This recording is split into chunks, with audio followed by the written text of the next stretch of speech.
Hello everyone, my name is Shelja Chabra and I'm your maths teacher. Today we are going to start chapter number 1 of class 5 of NCERT book and the book name is Math Magic and the chapter name is Fish Tale. Chapter 1 Fish Tale. Okay, let's start with the chapter now. In page number 1 there is 3-line poem given. This poem is known as haiku. Deep under the sea, see the lovely colored fish swimming peacefully. This special poem in 3 lines is called haiku. ये जो है ये poem जो है 3 lines की poem जो होती है उसको हम हाइकू बोलते हैं। ठीक है, सच पोएम्स अबाउट नेचर, ये जो पोएम्स होती हैं 3 लाइन्स की जो नेचर से रिलेटेड होती हैं इसको हम बोलते हैं, ये जापान में फेमस होती है, इसको हम हाइकू बोलते हैं। ठीक है, and there is one more example for poem the lake calm smooth still a fish jumps up and return ripples shake the lake. ठीक है, this is also a haiku. Do you know any poems about fish? क्या आप जानते हो कोई इस तरह की पोएम जो फिश से रिलेटेड हो? तो देखो मैं जो जानती हूँ वो है मछली जल की रानी है, जीवन उसका पानी है, हाथ लगाओ तो डर जाएगी, बाहर निकालो तो मर जाएगी। तो ये पोएम मैं जानती हूँ, आप कोई और जानते हो तो आप बता सकते हो। Here are some drawings made by children. तो यहाँ पर बहुत सारी कुछ ऐसी ड्राइंग्स बनी हुई हैं राइट साइड पे, अपनी बुक के राइट साइड पे पेज नंबर 1 पे आप खोल के देख सकते हो। तो कुछ ड्राइंग्स बनी हुई हैं जो कि कुछ बच्चों ने ही बना रखी हैं। तो ये जो ड्राइंग्स हैं ये कुछ आपके बच्चों ने ही बनाई हुई हैं जो बिल्कुल बहुत सुंदर सुंदर ड्राइंग्स हैं ये। When you think of fishes, what shapes come to your mind? तो जब आप फिशेस के बारे में सोचते हो तो किस तरह की शेप्स आपके माइंड में आती हैं? तो जब आप अच्छा, try to use a square and a triangle to draw a fish.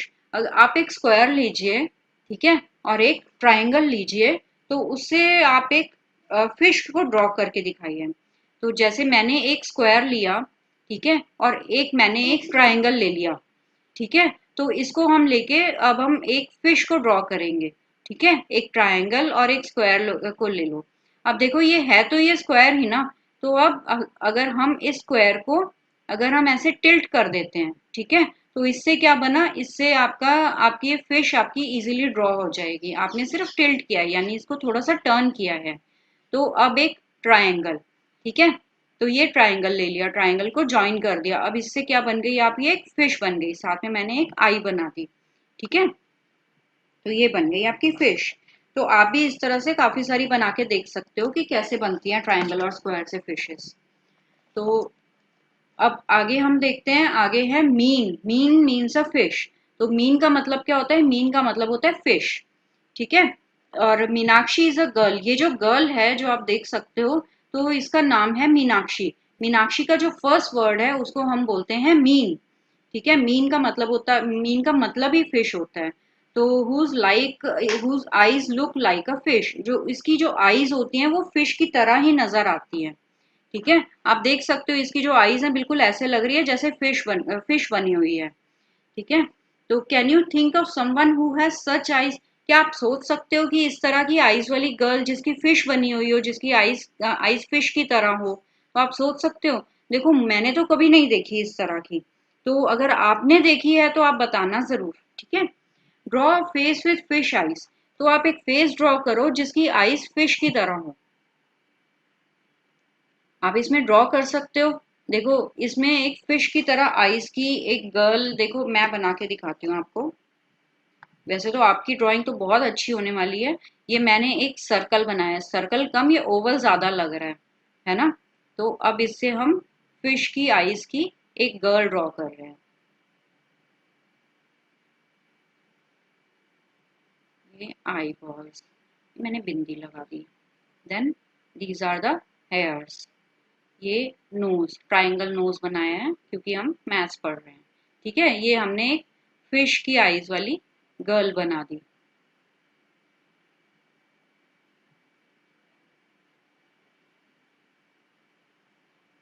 ठीक है, अब आगे बढ़ते हैं हम।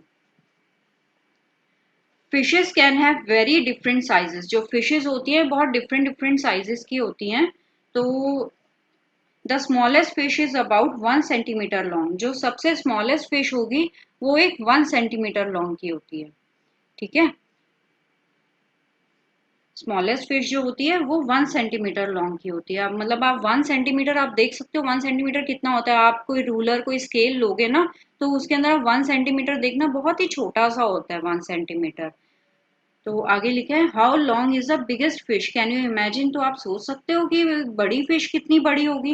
देखो देखो आप इसके अंदर आप देख सकते हो कि बड़ी फिश को आप कितना ले सकते हो। आप ले सकते हो 50 मीटर्स भी लेके जा सकते हो। आप इसको 100 मीटर्स तक लेके जा सकते हो। मतलब इतनी बड़ी बड़ी फिशेस हो सकती हैं। तो आप मैं इसमें राइट करती हूँ कि नीचे के पैराग्राफ में लिखा हुआ है 18 मीटर। तो हम इसको 18 मीटर कंसिडर करते हैं, ठीक है। तो how many times longer is your big fish than the smallest fish. तो कितनी बड़ी होती है बड़ी वाली फिश छोटी वाली फिश से। तो हम इसको कैसे करेंगे, इसे हम करते हैं इस क्वेश्चन को सॉल्व करने के लिए सॉल्व करते हैं। तो जो स्मॉलेस्ट फिश है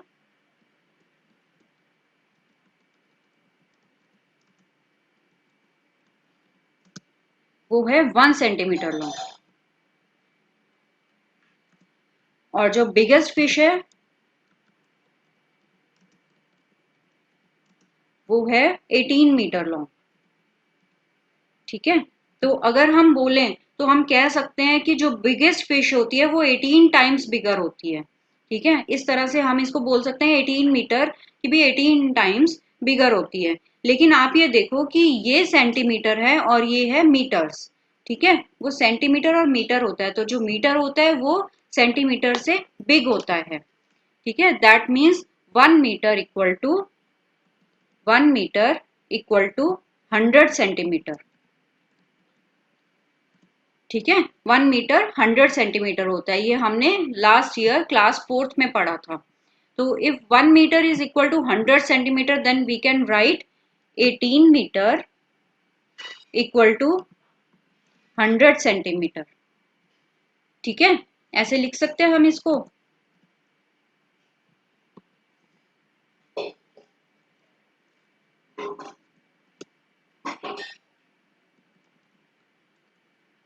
अब हम इसको 18 को 100 से हम मल्टीप्लाई करते हैं जस्ट बिकॉज कि ये है बड़ा नंबर और वो है छोटा नंबर, ठीक है। हम इसे मल्टीप्लाई करते हैं, हम इसे डिवाइड नहीं करते हैं बिल्कुल भी, ठीक है। तो इसे हम मल्टीप्लाई करेंगे तो कैसे आएगा 18, और ये पीछे के 2 जीरोस को अगर हम लेते हैं तो पीछे 2 जीरोस, यानी अब ये 1800 सेंटीमीटर, ठीक है। That means big fish is bigger than 1800 times.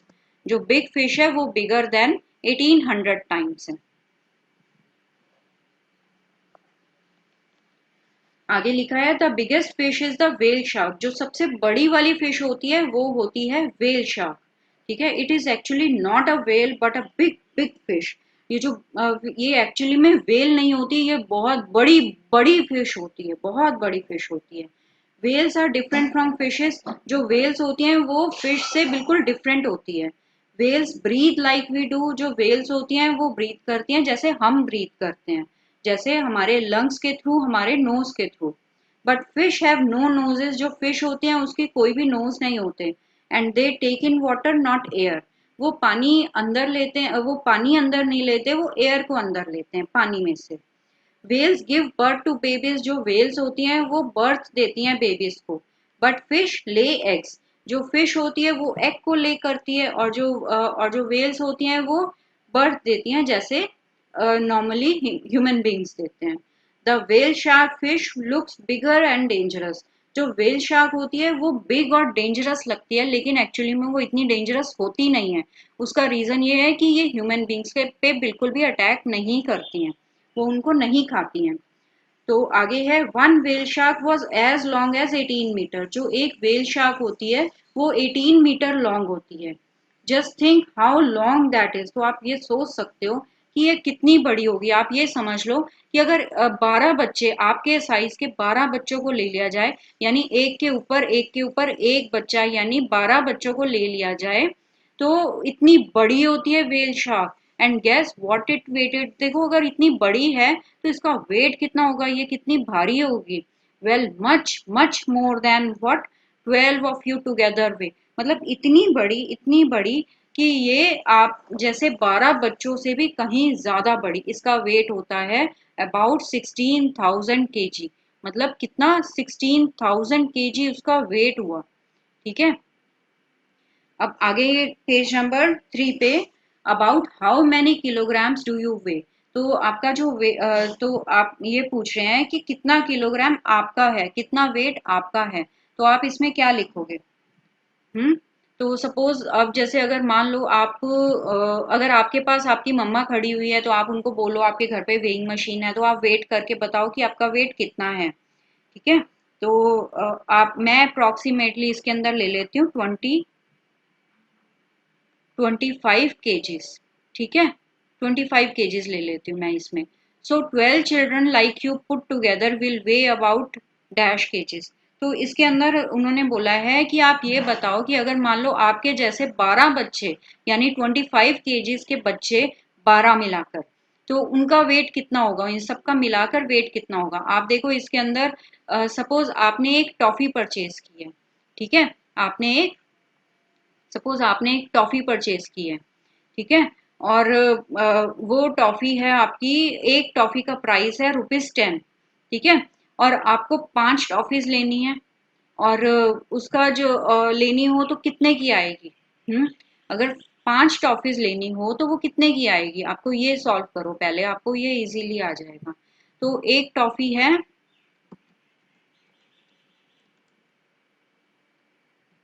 ₹10 की। ठीक है, ₹10 की, और आपको 5 लेनी है। तो आप इसमें क्या करोगे, 5 मल्टीप्लाई बाय 10। तो इसका आंसर आपका आ जाएगा, 5 मल्टीप्लाई बाय 10 करते हैं तो 50 आंसर आएगा।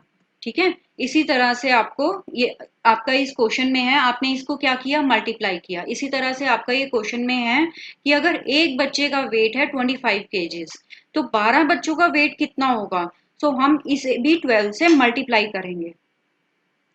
तो इसका आएगा 1। अगर 1 है, अगर एक बच्चे का वेट है 25 केजीज, ठीक है, तो 12 बच्चों का वेट कितना होगा। तो हम इसे भी 12 से मल्टीप्लाई कर देंगे। ठीक है, अब हम इसे मल्टीप्लाई जो करेंगे वो हम कैसे करते हैं।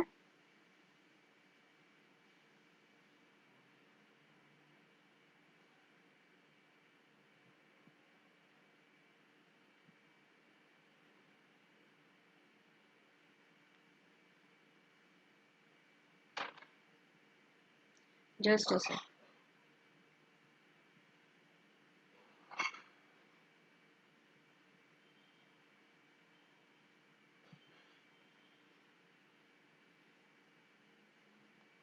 हम्म अब देखो, अगर हम इसे मल्टीप्लाई करते हैं तो हमें मल्टीप्लाई करना आता है। मल्टीप्लाई हम करते हैं 25 मल्टीप्लाई बाय 12, हमने ऐसे लिखा 5 टू ज़ा 10 और 1 कैरी, 2 टू ज़ा 4, 4 प्लस 1 5। ठीक है, अब 1 5 ज़ा 5 और 1 2 ज़ा 2। ठीक है, अब ये 0, 5 प्लस 5 10 और 1 कैरी, 2 प्लस 1 3। दैट मीन्स कि 12 बच्चों का वेट है जो बनेगा, ये बनता है 300 kg। ठीक है, तो इसमें वो कह रहे हैं, सो 12 चिल्ड्रन 12 बच्चों का वेट बनता है 300 kg। तो अब नेक्स्ट क्वेश्चन है, about how much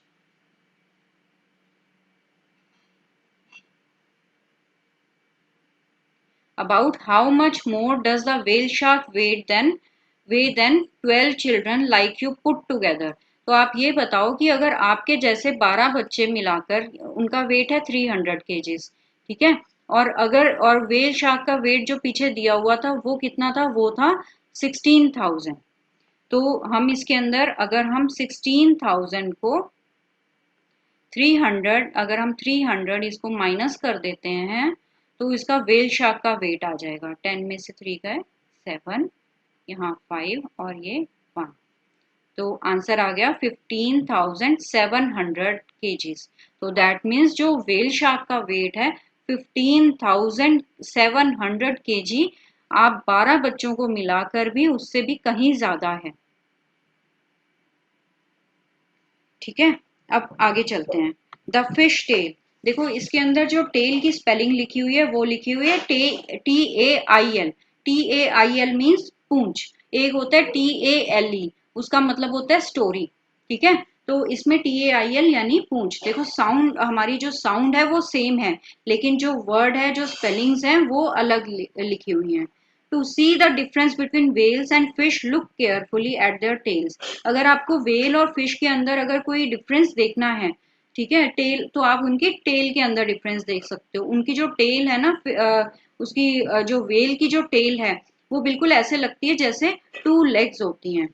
can you see the fish tail stands flat along its body, but the tail of the whale almost looks like two legs। तो वो टू लेग्स की तरह लगती है। Can you spot the fish in the picture. अच्छा चलो अब next topic करते हैं। नेक्स्ट है schools of fish. Schools of fish का मतलब होता है ग्रुप ऑफ फिश। ठीक है, तो अब इसमें क्या है, देखो आपको एक और एग्जांपल देती हूँ। जैसे जब हम कोई ग्रुप की बात करते हैं ना, तो वो क्या होता है, वो उसको हम उस ग्रुप को हम एक सिंगल नहीं लेते, उस वर्ड को नहीं लेते हैं, हम उसमें उस ग्रुप का नाम दे देते हैं। जैसे कि group of flowers. Group of flowers का मतलब होता है बुके। हम नॉर्मली हम किसी शॉप पे जाते हैं, बुके शॉप पे जाते हैं, तो हम उनको ये तो नहीं बोलते हैं कि 5-6 फ्लावर्स इकट्ठे करके हमें दे दो। हम ये बोलते हैं ना कि हमें बुके बना के दो। ठीक है, इसी तरह से स्कूल्स ऑफ फिश, उसको कहते हैं हम ग्रुप ऑफ फिश। ठीक है, fish likes to swim together in the sea in a big groups called schools of fish. जो फिश होती है वो स्विम यानी वो ना काफी ग्रुप के साथ स्विम करना ज्यादा पसंद करती है, ना कि अकेले स्विम करना। जस्ट बिकॉज कि उसको डर लगता है कि कहीं स्विम करने के टाइम पे कहीं मुझे कोई बड़ी वाली फिश आके खा ना जाए। तो जैसे आप लोग पसंद करते हो, अकेले जाना पसंद नहीं करते बिल्कुल भी, आप ग्रुप के साथ अपने मम्मा पापा के साथ जाना पसंद करते हो, क्योंकि आपको डर लगता है कि कहीं कोई डॉगी ना हमें कट मार जाए या हमें कोई किडनैपर ना लेके चला जाए, इस तरह से डर लगता है ना। तो इसलिए आपको भी अकेले जाना पसंद नहीं है, आप भी ग्रुप के साथ जाना ज्यादा पसंद करते हो। नेक्स्ट पेज है पेज नंबर 4, जिसमें लिखा है to scare away the bigger fish.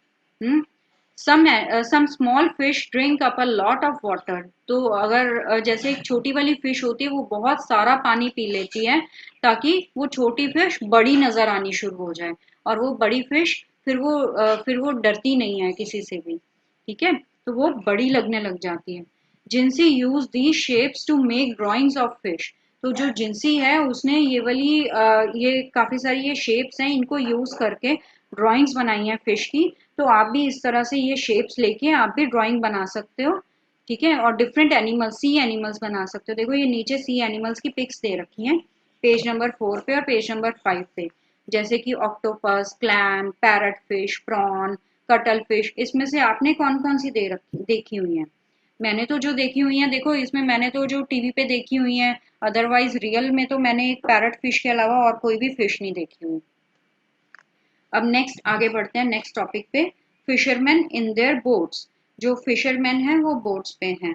How many of you have seen the sea. आप लोगों में से कितने बच्चों ने सी देखा हुआ है। वेयर डू यू सी, कहाँ पर देखा है। Did you see it in a movie और इन अ रियल। तो आपने मूवी में देखा है या ये रियल में देखा है, असली में देखा है।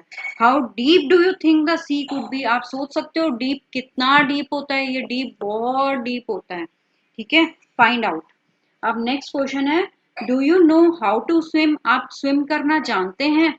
तो would you be scared of high waves. अब हाई वेव से आपको डर लगता है। तो क्योंकि जो हाई वेव्स होते हैं वो बहुत हाई होती हैं। तो let's move on to the page number 6। तो close your eyes and imagine the sea waves rising high. आप अपनी आईज को क्लोज करो और इमेजिन करो कि सी जो है, सी के ऊपर जो वेव्स आ रही हैं बहुत ऊपर ऊपर से आ रही हैं। How high do you think the waves can go. तो आप सोच सकते हो कि जो वेव्स हैं वो कितनी ऊपर तक जाती हैं। तो देखो मेरे अकॉर्डिंग जो वो जाती हैं, वो जाती हैं, आप समझ लो ये 50 मीटर्स तक जा सकती हैं। 50 मीटर्स कितना होता है, 50 मीटर्स बहुत ज्यादा होता है। ठीक है। Imagine that there are fisherman in their boats. तो आप इमेजिन करो जो फिशरमैन है बोट्स पे बैठे हुए हैं और going up and down with waves. तो वो अप और डाउन हो रहे हैं वेव्स के साथ। They start trip when it is still dark. वो जो ट्रिप अपना स्टार्ट करते हैं वो तब स्टार्ट करते हैं जब बहुत अभी थोड़ा अंधेरा होता है, काफी अंधेरा होता है। ठीक है। Some go on a simple boat made from logs of wood tied together. कुछ ऐसे होते हैं जो सिंपल बोट्स पे जाते हैं जो कि लॉग्स ऑफ वुड, जो कि जैसे अब क्या होता है, इसको हम बोलते हैं लॉग बोट। तो वो क्या होती है, वुड्स लेते हैं और उसको टाई कर देते हैं रस्सियों से। ठीक है। और वो बोट बन जाती है। तो उनके ऊपर से जाते हैं। If the sea is rough, अगर सी जो है वो रफ होता है, ठीक है, विद वेरी हाई टाइड्स, और काफी हाई टाइड्स होती हैं, काफी हाई टाइड्स और स्ट्रॉन्ग विंड्स हो रही होती हैं, तो उनके लिए, फिशरमैन के लिए काफी डिफिकल्ट टाइम हो जाता है बचने के लिए या वहां से क्रॉस करने के लिए। तो काफी ज्यादा टफ हो जाता है उनके लिए। ठीक है। तो आगे है, these log boats do not go very far. जो ये लॉग बोट्स होती हैं वो बहुत दूर तक नहीं जा सकती। If the wind is helpful, अगर विंड जो है वो हेल्पफुल है, साथ में मतलब काफी काम है, बहुत तेज स्ट्रॉन्ग विंड्स नहीं है, तो they travel about 4 kilometre in 1 hour. तो ये जो है ये ट्रेवल कर सकती हैं 4 किलोमीटर इन 1 आवर। मतलब 1 घंटे में वो 4 किलोमीटर का रास्ता वो कवर कर लेते हैं। तो how long will they take to go a distance of 10 kilometre. तो आप ये बताओ कि 10 किलोमीटर के का रास्ता अगर उनको कवर करना है तो उनको कितना टाइम लगेगा। तो आप इसे सॉल्व करते हैं अभी हम। तो इसमें क्या आएगा, इसमें आएगा देखो 10 किलोमीटर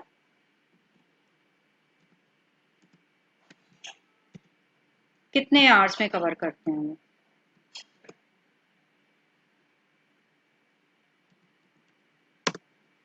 ठीक है। अगर 4 किलोमीटर 1 आवर में कवर कर रहे हैं,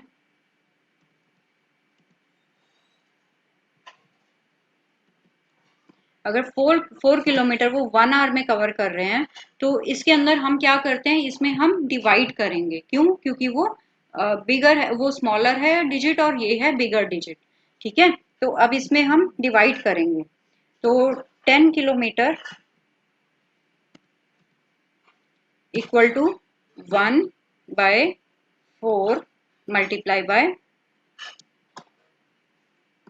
10। ठीक है। अब हम इसे डिवाइड करते हैं। इसको हम कैसे करते हैं, इसे हम करते हैं 10/4 इक्वल टू, इसका आंसर आएगा 5/2। देखो मैं इसे सॉल्व करके दिखाती हूँ आपको, इसको सॉल्व कैसे करते हैं। आप इसमें आई थिंक नहीं समझ पाओगे।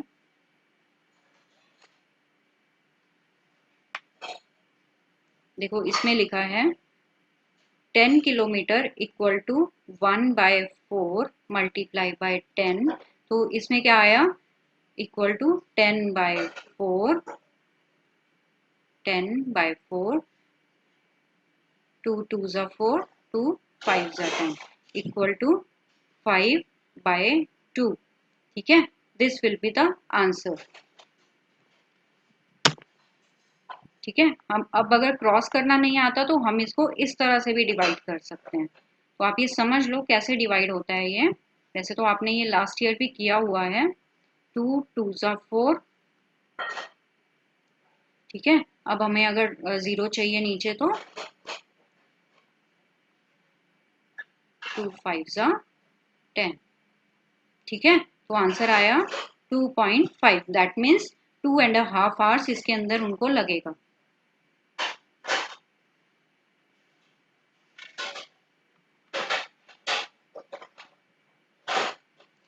हाँ, इसमें लिखा है guess how far you can go in 1 hour if you walk fast. In this, अगर आप बहुत फास्ट भी चलते हो तो भी मैक्सिमम टू मैक्सिमम भी आप 5 किलोमीटर कवर कर लेंगे। तो the answer will be around 4 to 5 kilometres. ठीक है। A fisherman can feel the wind and look at the sun. देखो जो फिशरमैन होते हैं वो विंड को फील कर लेते हैं और सन की तरफ देख के वो बता देते हैं कि कितना दूर तक कि भाई किस तरफ है हमें जाना है, हमें राइट जाना है या हमें लेफ्ट जाना है। तो वो आराम से उनको देख के वो बता सकते हैं।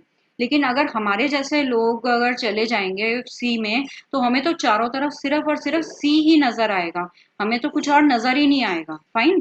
तो जो फिशरमैन होते हैं वो सन की तरफ देख के या फिर विंड्स की डायरेक्शन को देख के वो बता देते हैं कि हमें अब किस तरफ जाना है और किस तरफ नहीं जाना। तो find out, look at the sun and find out the direction where it from where it rises. It rises from the east. ठीक है, sun rises from the east. From where you are, what interesting things do you see in your east? आप अपने east में देखो कि आपको कौन सी interesting चीजें आपको नजर आती हैं। तो देखो मेरे मेरे जो ईस्ट में है वो है एक बुक, ठीक है, एक नोटबुक, एक पेन, ठीक है। और name two things that are lying to your waist. मेरे वेस्ट में जो पड़ा हुआ है वो है एक लैपटॉप, एक पेन और एक वाइट बोर्ड, ठीक है।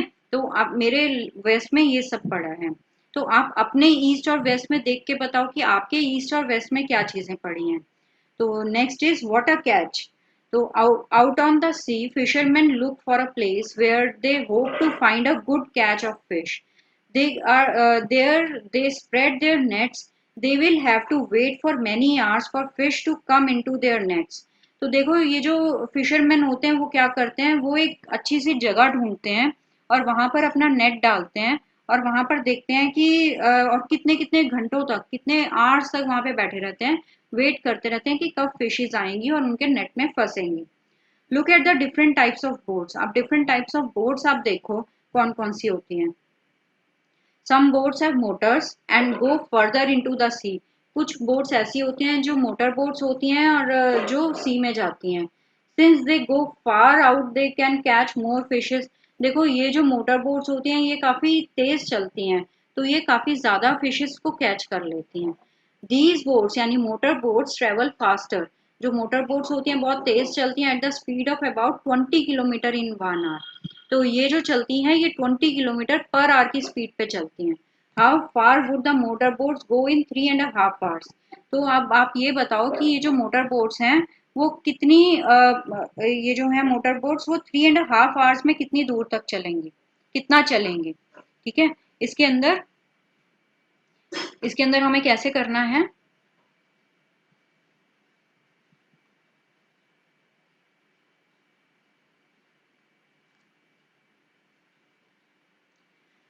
देखो इसमें है 1 आवर में 20 किलोमीटर्स वो चलती हैं, ठीक है। सो 1 आवर का टाइम गिवन है 20 किलोमीटर्स, मीन्स 2 आवर्स में उनको टाइम लगेगा।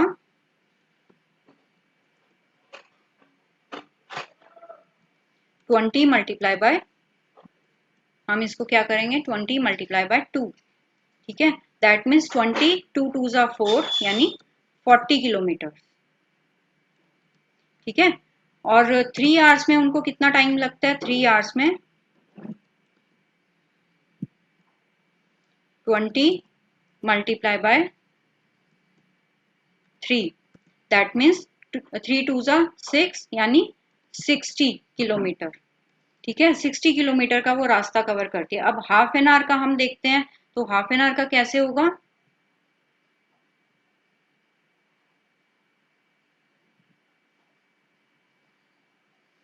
देखो हाफ एन आवर का जो होगा वो हम ऐसे देखते हैं,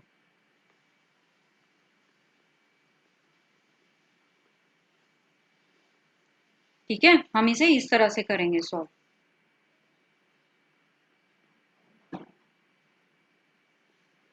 यानी 10 किलोमीटर, हाफ एन आवर में 10 किलोमीटर उन्होंने रास्ता कवर किया। तो that means 60 plus 10, that means 70 kilometre.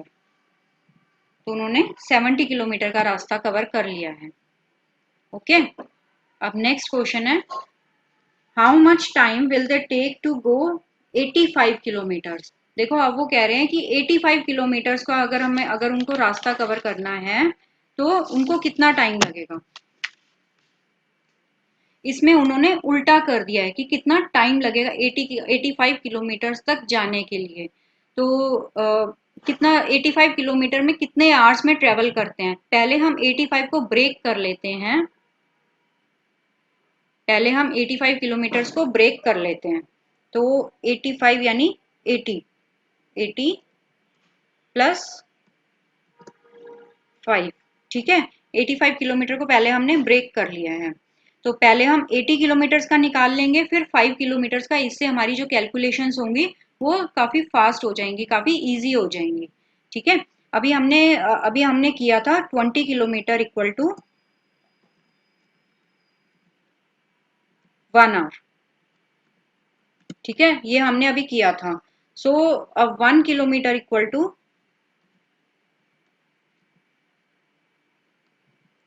1/20।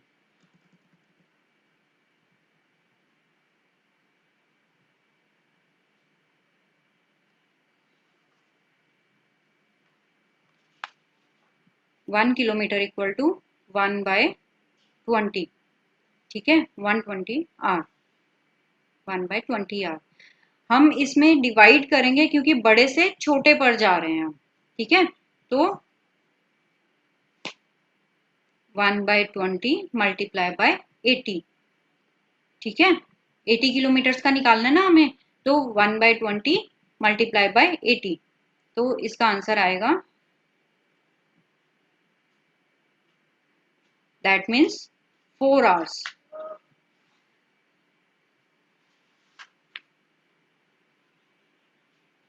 ठीक है। सेम अब हम इसमें 5 किलोमीटर्स का निकालते हैं। 5 किलोमीटर का अब हम कैसे निकालेंगे, 5 किलोमीटर का हम निकालने के लिए 5 kilometre equal to 1/20 multiply by 5, that means 5/20, 5 4 जा यानी 1/4। अब इसमें 1/4 आवर्स आया है, तो हाफ आवर्स होता है, ठीक है। तो 1/2 आवर्स होता तो हम इसमें हाफ आवर्स कह सकते थे, बट 1/4 आवर्स को समझिए कैसे करेंगे। सो वी नो कि 1 आवर में कितने मिनट्स होते हैं, 1 आवर में 60 मिनट्स होते हैं, ठीक है। 60 मिनट्स होते हैं ना, तो 1/4 आवर्स का कितने मिनट्स होंगे, कितने मिनट्स होंगे बताओ। इसके अंदर होगा 60 मल्टीप्लाई बाय 1/4 करेंगे तो इसका आंसर आ जाएगा 15, दैट मीन्स 15 मिनट्स। तो इसका मतलब है इसका 80 किलोमीटर का 4 आवर्स लगे थे, ठीक है। 80 किलोमीटर के 4 आवर्स और 5 किलोमीटर के 15 मिनट्स, तो दैट मीन्स 4 आवर्स 15 मिनट्स लगेंगे, ठीक है। अब ये आंसर हो गया हमारा। अब आगे बढ़ते हैं हम पेज नंबर 8 पे। But the fisherman are now very worried, जो फिशरमैन है बहुत ज्यादा परेशान है, बहुत ज्यादा वरिड हैं। There are some very big machine boats trawlers in the business.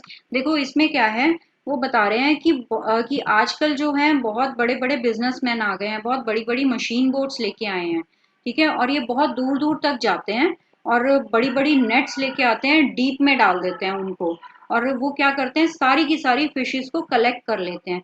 ये थोड़ी बहुत भी फिशेस उसमें छोड़ते नहीं हैं ताकि वो सी में रह सकें, ऐसा नहीं है। अब जो छोटे फिशरमैन होते हैं वो क्या करते थे, नेट का जो साइज होता था ना वो भी इतना इतना इतना बड़ा छेद होता था जिसके अंदर से छोटी वाली फिशेस अपने आप ही उसमें से निकल जाती थी, और जो बड़ी वाली फिशेस होती थी वही फंसती थी उसके अंदर, ठीक है। तो अब आगे है कि this way they collect a whole of fishes. वो क्या करते थे, वो सारी की सारी फिशेस ले लेते थे, तो थोड़ी बहुत भी फिशेस वो छोड़ते नहीं थे। These big machine boats also catch. अब ये जो बड़ी बड़ी मशीन बोट्स हैं वो स्मॉल बेबी फिश को भी ले लेते थे, और जो कि जिन्होंने अभी बढ़ना भी है। Fisherman are in the smaller boats always let the baby fish pass. अब जो छोटे वाले फिशरमैन है वो हमेशा छोटी वाली बोट फिशेस को वो उसमें से निकलने देते थे, वो उनको छोड़ देते थे वापस सी के अंदर। They choose a net size in such a way that only the grown up fish, वो इस तरह का साइज ही लेते थे नेट का जिससे सिर्फ बड़ी बड़ी फिशेज ही उनके अंदर फंसती थी नेट में। For hundreds of years fisherman have cared for the sea, बहुत सालों से जो फिशरमैन है सी का बहुत ध्यान रखा है उन्होंने। वो ये कहते हैं कि जो ट्रॉलर्स हैं वो थाउजेंड्स ऑफ किलोग्राम की फिशेस भी वो कैच कर लेते हैं, तो इसलिए उनको काफ़ी ज़्यादा प्रॉब्लम होने वाली है बिकॉज फिशेस अब सी में ख़त्म ही हो जाएंगी। तो अब हम यहाँ पे ख़त्म करते हैं इस चैप्टर को, तो अब आगे का हम करेंगे नेक्स्ट वीडियो में। So thank you so much, आप अच्छे से पढ़ना और अच्छे से इनको क्वेश्चंस को सॉल्व करना। Thank you.